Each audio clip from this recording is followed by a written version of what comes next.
Geography की आज के क्लास में पढ़ाने जा रहा हूँ मैं ओजोन मंडल। वायुमंडल की जो संरचना हम पढ़े थे उस संरचना में एक बार याद करो, पीछे से हम लोग आते हैं और हमने बताया था कि इसको कई मंडलों में विभक्त किए हैं। वायुमंडल को क्षोभ मंडल जिसे ट्रोपोस्फीयर कहते हैं, समताप मंडल जिसे स्ट्रेटोस्फीयर कहेंगे। ओजोन मंडल तीसरा मंडल होता है जिसे हम ओजोन स्फीयर के नाम से जानेंगे। इसके बाद हम पढ़ेंगे आयन मंडल जिसे आयनोस्फीयर बोलेंगे, और बाह्य मंडल जिसे एक्सोस्फीयर के नाम से हम जानते हैं। कि इसकी ऊंचाई कितनी है ये सब हमने एक जो ऊपर का पेज है उसमें पढ़ा दिया हूँ। आज हम पढ़ने जा रहे हैं इसमें से ओजोन मंडल। तो ओजोन मंडल से संबंधित जो भी दिक्कत होती है तुम यहाँ देखोगे, पढ़ोगे और समझोगे। और ये अभी शुरू करते हैं हम लोग कि ओजोन मंडल जिसे ओजोन स्फीयर के नाम से हम जानते हैं, कहते हैं इसकी ऊंचाई 32 किलोमीटर से लेकर 80 किलोमीटर तक है। कि इसकी ऊंचाई कहाँ से कहाँ तक है ये परीक्षाओं में पूछता है, इस पर ध्यान देंगे हम लोग। इसमें ओजोन गैस की प्रधानता के कारण इस मंडल का नाम ओजोन मंडल है। यह मंडल सूर्य से आने वाली पराबैंगनी किरणों को अवशोषित कर लेता है, उसके बाद ही सूर्य की किरणें धरातल पर आ पाती है। यह मंडल पृथ्वी के लिए सुरक्षा कवच का काम करता है, क्योंकि पराबैंगनी युक्त किरण जीव जंतु, पेड़ पौधे तथा मानव इन सब पर हानिकारक प्रभाव डालता है। तो इस तरीके से पहले ओजोन मंडल के बारे में जानोगे। ओजोन का सूत्र होता है O3।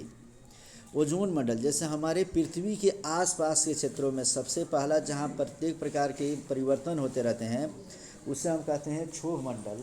क्षोभ मंडल के बाद का जो परत है उसे हम कहते हैं समताप मंडल। समताप मंडल एक ऐसा मंडल है जिसमें वातावरण निश्चिंत हो जाता है, तापमान निश्चित रहता है, जिसकी वजह से समझिए एरोप्लेन वगैरह जो भी है समताप मंडल में चलते हैं।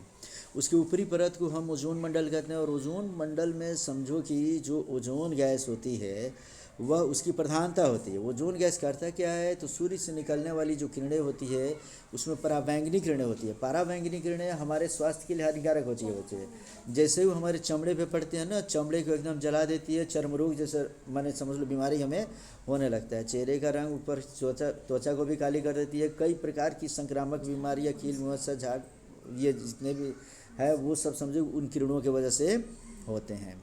यही वजह है कि उन किरणों को हमारा ओजोन मंडल क्या करता है, अवशोषित कर लेता है, उसे आने नहीं देता है, वहाँ से छान कर, और हमें जो विकिरण के द्वारा जो प्रकाश की किरणें मिलती है उसे हम अपने यहाँ देखते हैं। समझिए बच्चे। तो इस तरीके से ओजोन परत का दिनों दिन जो विनाश हो रहा है, जो क्षय हो रहा है, उसका मुख्य कारण क्या है, तो क्लोरोफ्लोरोकार्बन CFC जिसे हम बोलते हैं वह मुख्य कारण है। यह CFC उद्योग से स्रावित होता है, जिस उद्योग में फ्रिज, AC, कॉस्मेटिक का सामान आदि बनाया जाता है। माने जितने भी हम चेहरे वगैरह पे लगाने वाले जो क्रीम वगैरह जो हम इस्तेमाल करते हैं या जो शेविंग क्रीम करते हैं, तो शेविंग क्रीम में सबसे ज़्यादा क्लोरोफ्लोरोकार्बन रहता है शेविंग क्रीम में जो बनते हैं। उसके बाद समझो कि जो AC से जो गैस से निकलती है, फ्रिज से निकलती है, ये सब में क्लोरोफ्लोरोकार्बन पाए जाते हैं। क्योंकि यह सब सामान विकसित देशों में अधिक मात्रा में उत्पादित किए जाते हैं, इसलिए उन देशों को इसके विनाश के लिए उत्तरदायी बनाया जा सकता है। अमेरिका सबसे विकसित देश होने के कारण ओजोन परत के विनाश के लिए मुख्य रूप से उत्तरदायी है। माने इसमें समझ लेंगे हम लोग कि ओजोन परत जो होता है क्लोरोफ्लोरोकार्बन की वजह से ही उसमें छिद्र हो गया है, छिद्र होते जा रहा है। और वह समझो कि अगर वो दिन अगर दूर नहीं, जब लगातार अगर क्लोरोफ्लोरोकार्बन का इस्तेमाल अगर हम लोग करते रहे तो पृथ्वी पर जो सूर्य की प्रकाश की जो किरणें आती है विकिरण के माध्यम से, उन किरणों के साथ साथ पराबैंगनी किरणें जब आने लगेगी तो कई प्रकार की संक्रामक बीमारियाँ, त्वचा संबंधी बीमारियाँ हमें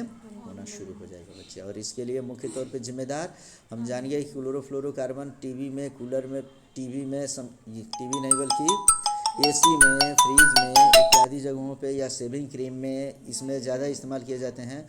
तो विकसित देश इसके लिए ज़्यादा उत्तरदायी होते हैं। कहते हैं प्रत्येक वर्ष 16 सितंबर को अंतर्राष्ट्रीय ओजोन संरक्षा दिवस मनाए जाते हैं। तो इस तरीके से विश्व में अंतर्राष्ट्रीय ओजोन संरक्षण दिवस कब मनाया जाता है, 16 सितंबर। ये याद रखेंगे हम। अब अगला मंडल इसका पढ़ रहे हैं हम लोग, आयन मंडल। तो आयन मंडल के बारे में जानेंगे हम लोग, जिसे आयनोस्फीयर के नाम से जानते हैं। कि 80 किलोमीटर से लेकर 640 किलोमीटर तक के भाग को आयन मंडल कहा जाता है। माने समझ लो बच्चे, ये पृथ्वी हमारा है, तो पृथ्वी के ठीक बीचों बीच जो रेखा खींची गई कौन सी, विषुवत रेखा। और इसके ऊपर जब हम बढ़ते जा रहे हैं तो उसमें से अलग अलग चीज़ भी तुम्हें मानचित्र में दिखाई देगा, हम वो समझा रहे हैं तुम्हें अभी। और पढ़ते हैं आयन मंडल की विशेषता के बारे में जानेंगे कि इसी मंडल में विद्युत आवेशित कण होते हैं जिसे आयन कहा जाता है। इसलिए यह मंडल दूर संचार के कामों में अपना महत्वपूर्ण स्थान रखता है।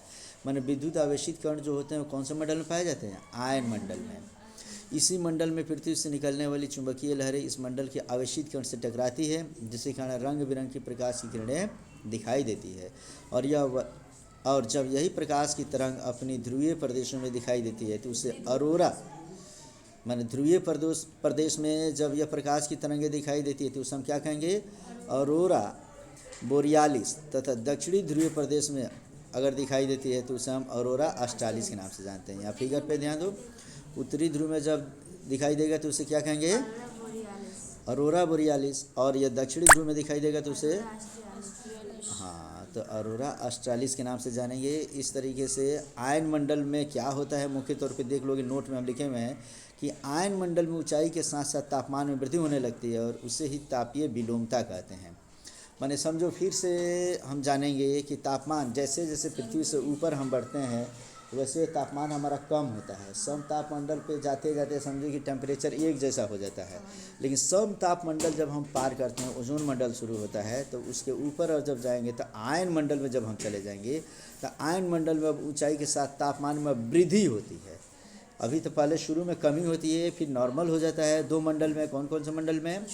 समताप और ओजोन मंडल में। और उसके बाद जब जाएंगे तो तापमान में फिर धीरे धीरे वृद्धि होने लगती है, जिसे हम तापीय विलोमता के नाम से जानते हैं। अब अंतिम हम पढ़ने जा रहे हैं इसमें से बाह्य या अतिरिक्त मंडल, जिसे एक्सोस्फीयर के नाम से जानते हैं। कहते हैं 640 किलोमीटर से लेकर, और इसमें से कितना किलोमीटर दिया है?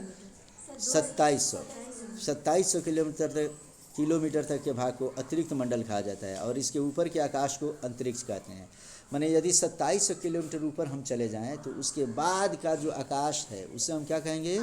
अंतरिक्ष के नाम से जानेंगे। अन्य वर्गीकरण में इसमें जानेंगे तो मैंने ये समझ ले कि 640 से 2700 किलोमीटर तक को हम क्या बोलेंगे? बाह्य मंडल, हमारी बाहरी मंडल है। उसके बाद के हिस्सा को हम अंतरिक्ष के नाम से जानेंगे। अब इसमें कहता है अन्य वर्गीकरण अगर कहा जाए तो इसमें से देख लो बच्चे, हमने फिगर में जो बताया है इसमें अन्य वर्गीकरण कहा जाए तो इसे दो मंडलों में विभक्त किया गया है।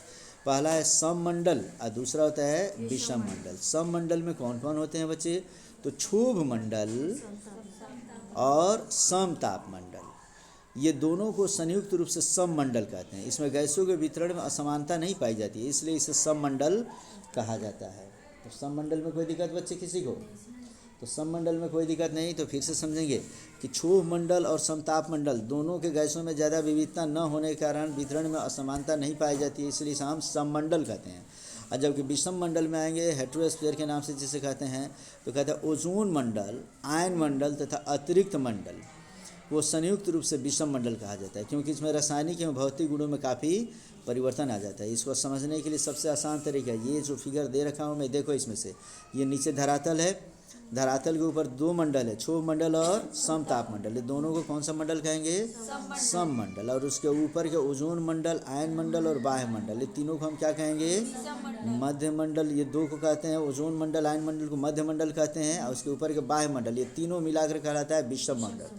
तो विषम मंडल के बाद से जो जगह बचता है उसको हम अंतरिक्ष कहते हैं। आगे समझ में? तो इसमें मध्य मंडल के बारे में कुछ विद्वान ओजोन मंडल और आयन मंडल को संयुक्त रूप से मध्य मंडल भी कहते हैं। तो अब नोट करके जो मैं लिखवाया हूँ ये सबसे इम्पोर्टेंट है। अगर ऊपर का भूल भी जाते हो तो कोई दिक्कत नहीं, लेकिन यह जो है तुम्हारे कंपटीशन में बार बार पूछता है। पहला, वायुयान किस मंडल में चलते हैं? समताप मंडल में। क्लियर है बच्चों? दूसरा हो गया ऋतु गुब्बारा भी, ये ऋतु गुब्बारा जो है वह भी समताप मंडल में चलता है। कौन मंडल में? माने गुब्बारा वगैरह जो हम लोग छोड़ते हैं ना अलग अलग समय में, जैसे समझो कि महानगरों में जाओगे देखो कि बड़े बड़े गुब्बारे जो हैं वो भी छोड़ दिए जाते हैं, तो ये उड़ते जाएगा कहाँ तक? समताप मंडल तक।